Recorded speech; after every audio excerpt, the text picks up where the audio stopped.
In this video, I'll be showing you step by step how to upload videos onto StoryFire. It is super simple to do. So the first thing you need to do is log into StoryFire.com and then log into your account.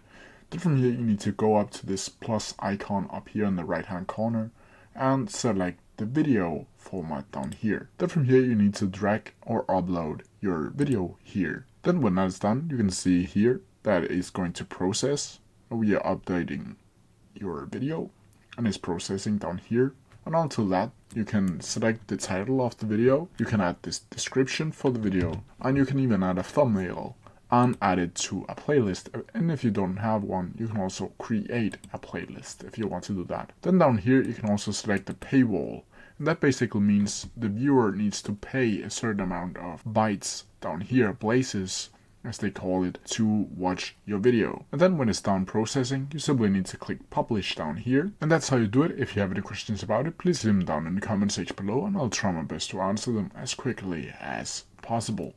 See ya!